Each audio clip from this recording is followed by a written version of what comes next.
5-6 in service, starting mileage 2937, 2937. Officers Perkins and Barner on station called Jefferson and Stanley. Check 5-6, 6:21 p.m., starting night watch.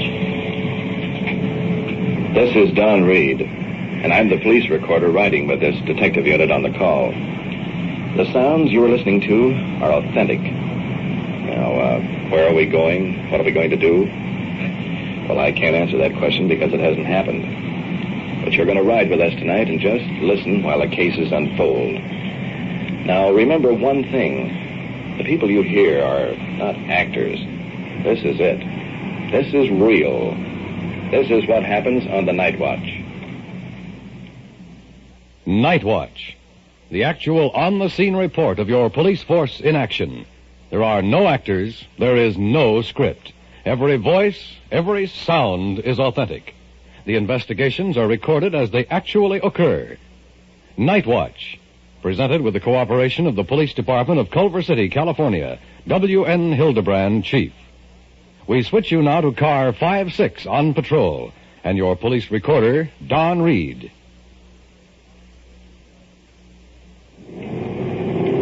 It's 6:23 p.m., and we're already on a call here on the Night Watch. And just as we were leaving the station, the watch commander ordered this unit to Jefferson and Stanley at the gas station to investigate a possible suspect passing bad checks.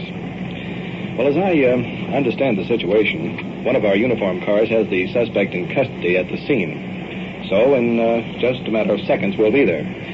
Sort of a sidelight to this deal, in the terminology of the police department, they refer to a person passing bad checks as a paper hanger. Somehow I always get amused at that expression. Well, speaking of the gas station, here we are. A gentleman dressed in a blue outfit is waiting for us off on the left. One of our cars has the possible suspect detained. So let's get out with the sergeant and see what this is all about. Are you the manager? Yes, sir. Can we step in the station and talk to you a second?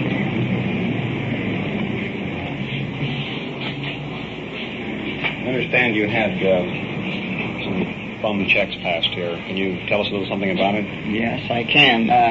Chap drove in and he said, would I take a personal check? And I said, for the amount of the purchase only. I figured that if it was a phony or something, he wouldn't want to put them on the purchase, but he said, okay. Did you ever see the fellow before? No, I hadn't. Said to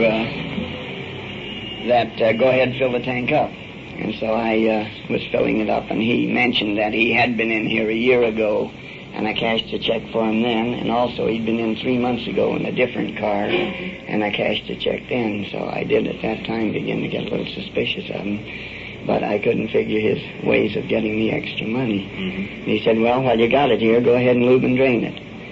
So I said, okay. So we pulled it around, put it on the rack, and drained the oil. And while I was lubing it, he said, asked me if I had any white sidewall tires in stock. And I thought then that was what his angle was, to have me throw them in the back of the car and go out.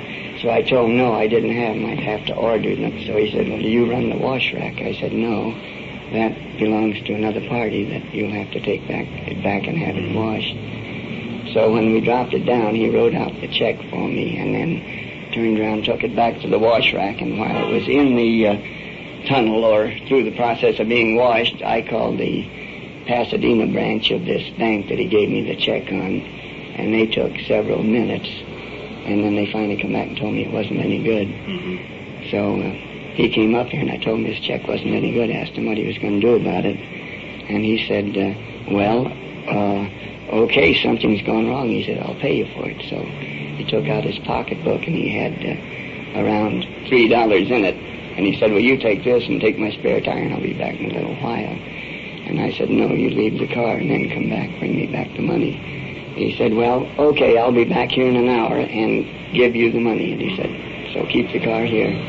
I forgot to tell you that during the time that he had to call the Culver City Police and they had a patrol car in the way, and the patrol car arrived at the time that he was starting in that store. I see. And then they immediately went over and picked him up. They picked him up over there at the store right. Across the street over there. Yes, that was it. Okay, fine. Thank you very much. Okay, you're welcome.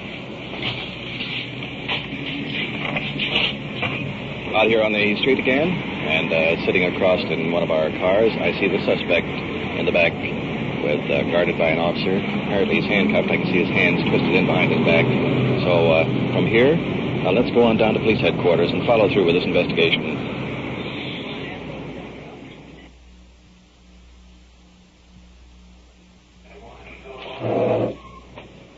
I'm speaking now from the Detective Bureau and Police Headquarters. Sergeant Perkins has been assigned another investigation for the moment, so we are following this case through. The suspect, arrested a few moments ago on suspicion of attempting to pass a bad check, is seated at the desk. Questioning him, Lieutenant Conroy and Detective Hanson of the forgery detail. In this area before? I've passed some around, yes, a few of them. How many places did you visit in Culver City while you were here? Just one. And how many checks altogether would you say you have out? I don't know. Where are these checks? Around in the area. I mean around the Los Angeles area. We put out an all points bulletin. What kind of reports are we going to get back from these other towns? San Diego. I don't know. Well, we want to know in the LA area approximately how many checks have you put out here? Approximately. Half a dozen, maybe, a little more. How much would you generally make these checks for? Approximately about $10. About $10. And you would go in and buy something? Yeah. And then you'd get back some money in return? Yeah. And you'd always use your name, but you never forged any checks. It was always NSF. Use my name. Use your name, and you would. It was just insufficient funds in the bank. No account. No account checks. Well, I tell you what. You know that you have committed a crime. You know that you have passed a lot of bad checks. So you know that you're going to be booked. I tried twice to give myself up. But cold feet and turn around and went back. Well, okay, take him out and book him in on 476A.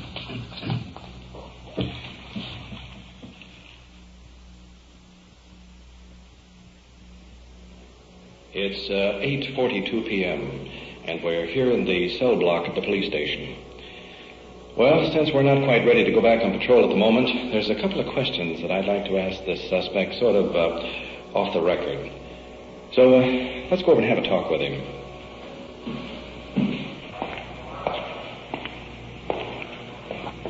Tell me, how did you get started writing bad checks? Well, it was just the handiest way to keep going after I run out of the last job. And it would seem to be the best and safest way. The safest way? It seemed to be the safest way to me. I couldn't see running in and sticking up somebody. I mean, it's just, I figured I could come out better by writing a few bad checks and getting through what I had to have than I could by sticking up somebody. Did you ever get, well, we won't say did you ever get caught, because looking through these bars, I think we got the answer for that. You know, if you could talk to several million young folks, there might be a few of them that might be getting the idea that they too could get some easy money. If you had that chance, what would you tell them? Well, in the first place, it's not easy money. It's hard money, because in the first place, it doesn't belong to you, and your conscience will never let you live it down. And although you can get $15 or $20 maybe by just signing your name on something, it's awful hard to live with it. I'm a living example that it doesn't work. Okay. I'll try and pass your message along. Good night. Good night.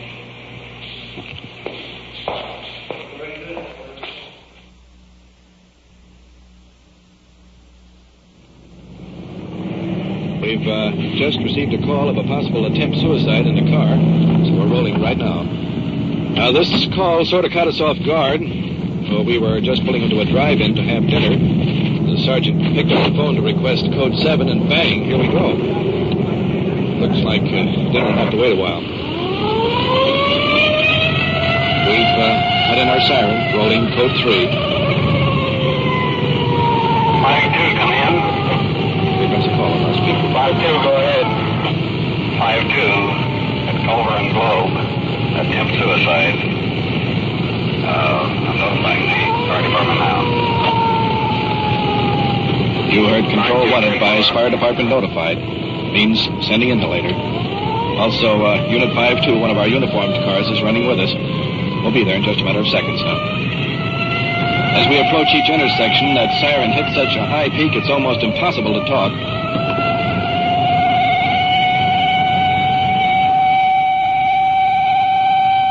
Should be in the next block. Street's empty, except for one car parked against the curb on the right-hand side. That must be it. Slowing down. Someone over there pointing, Sergeant. That's the car there? Okay. Thank you. Witness too frightened to talk. Pointing. Car closed up. One occupant. Appears unconscious. Motor running. Strong possibility carbon monoxide. Comes another one of our units rolling in behind us. Flashback? Yeah, here's one right here, Sergeant. Up to the car. And slumped over the wheel. How's it going, fella? You okay? He's short. Fat. You okay, huh? Blood drained from his face. You been drinking tonight or what? Yeah. It's all right. You're all right, huh? You know you've been parked here with the motor running, all the windows rolled up? You might have died this way, you know. Yeah. You trying to commit suicide? No. You're not, huh? Get it. It's just a 447 and left his car parked with motor running. You can cancel the later. No, you don't drive the car. Just leave the car alone. He's out of the car. We'll take the keys. I want the keys. We've got the keys right here. No, I mean, What?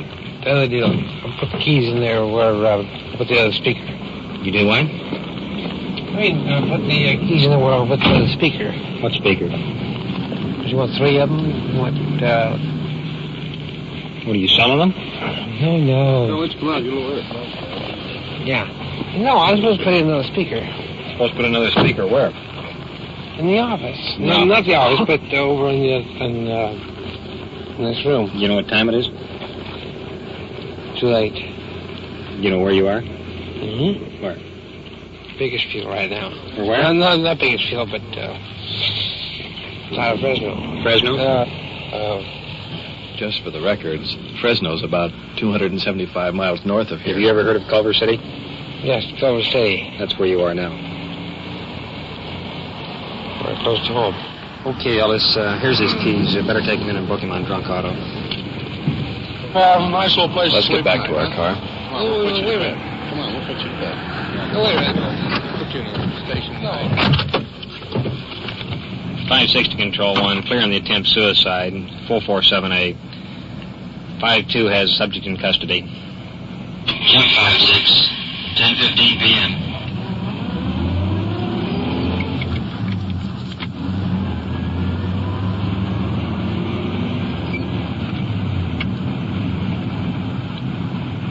What you so quiet about? Just thinking. What about? That guy. What about him? Oh, I don't know. I was just thinking we had to roll code 3 through all that traffic just for a guy asleep in a car. What's the matter? You want to go back being a radio announcer? No. I think I'll look good with gray hair.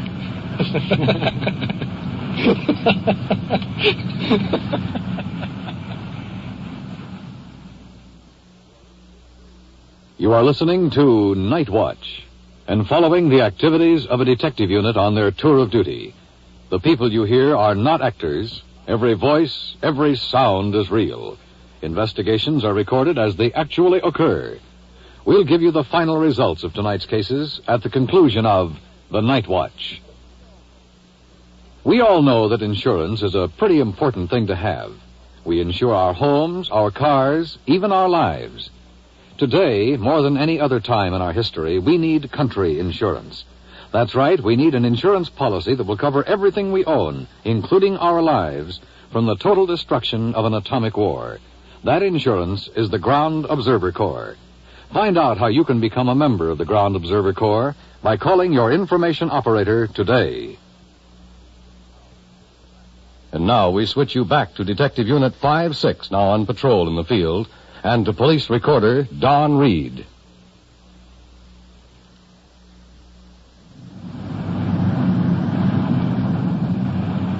time you got down? Oh, now let me check. It's 10:30. I'm hungry, to be honest with you. Me too. Let's eat. 5-6 to 1, requesting 7 at the hilltop. Control 1 to 5-6. Continue patrol. Stand by for call. 5-6, roger. Well, that takes care of that. Must have something hot. Yeah, could Control be. 1 to all units. At 1216 Jewel Drive. Ambulance cutting. 5-6, handle a call. Code 3. 5-6, 10-4. There goes our dinner. You heard that call. Ambulance cutting. That's the only information we have. There's been a knifing of some sort. Apparently, someone has been injured. There goes our siren now. Sergeant's cutting it in. A knifing. Let's see, what does it mean? Is it over with? Is it still going on? What do we look out for when we get there? Well, we're all sort of thinking along those lines right now. Now we have to drop our speed considerably as we approach each intersection so as not to outrun the sound of our siren. If we see any motorists coming in from the side street, we can only hear our approach from a short distance, especially if they happen to have the radio going in the car. And now the sergeant's really blasting that siren coming into that intersection. Getting closer. And it's an even number. Should be on the left-hand side of the street. Here it is. Here it is. Small hotel. We're sliding into a stop. There's a group of people scattering for cover. They're waving us into the building. The sergeant is out of the car. Let's get going. On the street. Into the building. Man standing halfway up the stairs. There's blood flowing from his arm or chest. I can't be sure. Now he's starting to run, and the sergeant is chasing him. He's turning into a room. The sergeant has him trapped in the corner. I don't want to go. You don't want to go where? I don't want to go. Take a look at this arm, innit? I don't want to go. What happened, fella? I don't want to go. Don't want to go where? I don't want to go. I don't. Just somebody make a tourniquet of this. The sergeant is grabbing a tie and calling off the dresser to make a tourniquet. Okay, just relax a minute. Hold it. Hey, I don't want to go. All right, let me get this tourniquet on. I don't want to go. I don't want to go. Hey. Hold it, little fellow, will you? Hey, I don't want to go. I don't want to go. Let's get this tourniquet on. Hey, you understand it, don't you? Hey, we understand it. Hey, You want to call an ambulance, Bill? I don't want to go. I don't want to go. Okay, now let's just hold it here a minute. Do you know what happened? Look, sit down a minute. Sit down a minute. You want to tell me this what happened? Yeah, what happened? You really want to know? Yes, sir. Keep your arm up a little bit, will you? So the blood doesn't drip all over. Keep it up here like that. Tell us what happened. What happened, fella? I don't see it so much. It's pitiful. Well, what happened tonight on this deal? What'd you do? Did you try to slash your wrist or something? Huh? I just can't see no more. I just Well, just relax. Take it easy, I boy. just can't see Relax no a more. minute, will you? We're trying to help you here. Now, just relax. You want to tell us what happened? Hey, my arm's starting to hurt. I know it's going to hurt, but we can keep this closed for about 20 minutes before we have to release it. All right, so I done wrong. I saw I done wrong. What did you do? I was going down there. You got the bleeding stopped, Sergeant? Much as possible, Don. You want to tell us what happened? I just took a razor. I don't know. I don't know myself. Do you know that? Where's the razor? Is it in the room here? Is it up in the shower room or where? I don't know.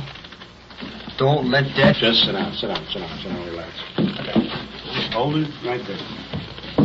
Boy, I'd like to get that... Come on. Just relax now. Look. You're just aggravating the situation now. I'm aggravating it. Why don't you listen to me? We're trying to. Why don't you listen to me? Tell us what you know about it. There he is, boy. Come on, Shaky. As far as I can see, no one came into the room. You want to tell us what happened? Just glancing out the window. There's an ambulance pulling up to the curb out there. Right there. Don't you see him? No, I don't. Huh? I don't want nothing to do with you. A couple of the officers are up here now. and are assisting the victim downstairs to the ambulance.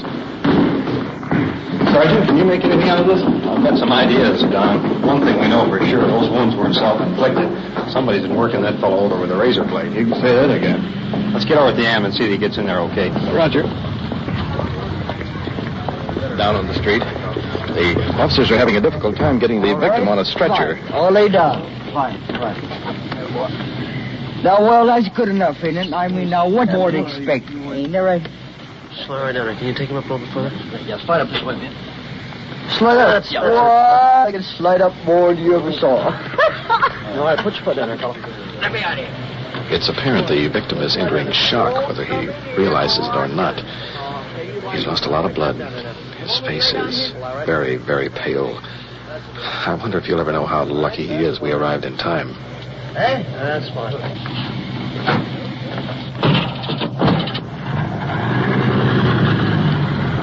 Well, that gets him underway to the hospital.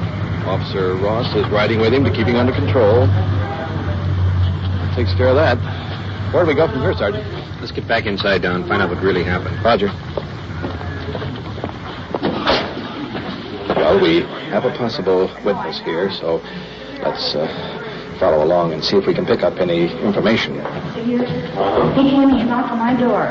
This your door here? Yes, And he says, I want somebody. And I looked at him and I saw his arm was bleeding quite badly. And I said to my husband, I said, honey, this man is bleeding terrible.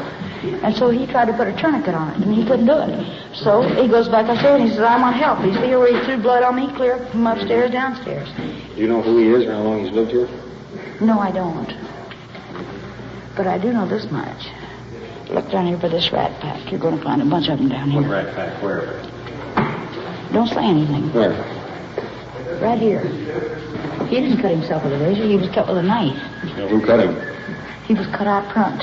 Did you see it? No, I didn't see it. No, he was cut. He told me when he came He down told here. us that he sliced his own wrist. Oh, he didn't. Well, that bit of information probably won't help much because it doesn't match the physical evidence. Where to, Sergeant? I got a hunch. Let's go on back upstairs. Okay.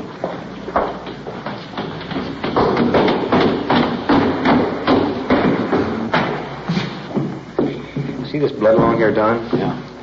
This is where he must have come up and down the hallway several times.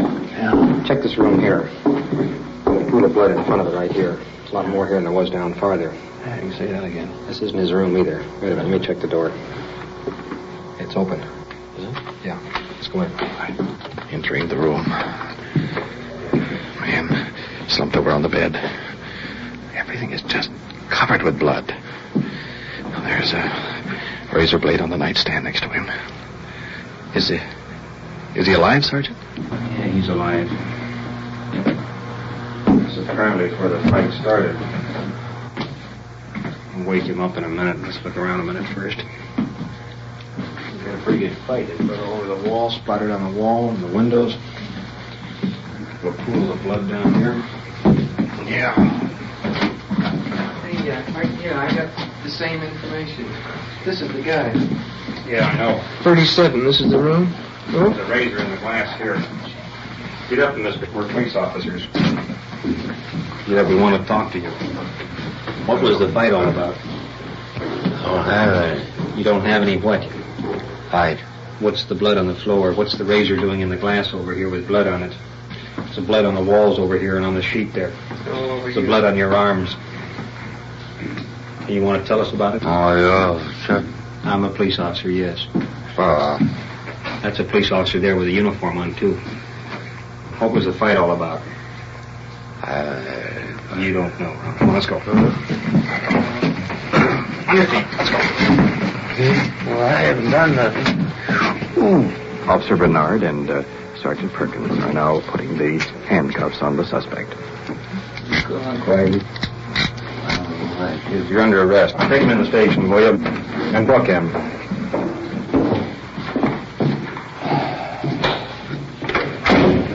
I don't get it. What could be the motive for a deal like that, Sergeant? I don't know, Don. I think when those fellows sober up tomorrow morning, they won't know either. Yeah.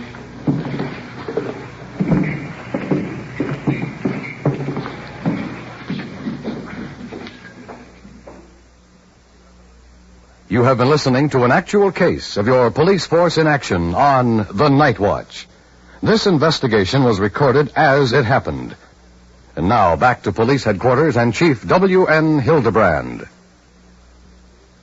In the case tonight of the suspect attempting to pass bad checks, he was subsequently booked for violation of 476A Penal Code, the maximum penalty of which is not more than 14 years in the state's prison. Once again, we have the case of an alert citizen following through with his suspicions and passing this information on to the police department. Without this cooperation, the suspect might still be at large and defrauding innocent people such as yourself. The final case tonight, involving a man who was cut with a razor blade, both he and his assailant were booked for disturbing the peace. No assault complaint was filed because both men had been drinking and the victim refused to press charges. However, both he and his assailant were booked for disturbing the peace. The maximum penalty for this is $100 fine and 90 days in the city jail. Tonight's quick action on the part of our officers prevented further injury and also possibly saved the victim's life when a tourniquet was applied to stop the flow of blood from the wounds. My department is cooperating to bring you the facts as they actually happen on the Night Watch so that you may hear for yourself the part you can play in making your police department an effective law enforcement office. If we accomplish only a portion of this, then our efforts shall be well rewarded in bringing you the Night Watch. Thank you, Chief Hildebrand. You have just heard on-the-scene reports of your police force in action. Every voice, every sound has been real. Night Watch, brought to you through the cooperation of your police department of Culver City, California, is produced by Sterling Tracy and Jim Hedlock, with technical advice by Sergeant Ron Perkins, and is described in the field by police recorder Don Reed.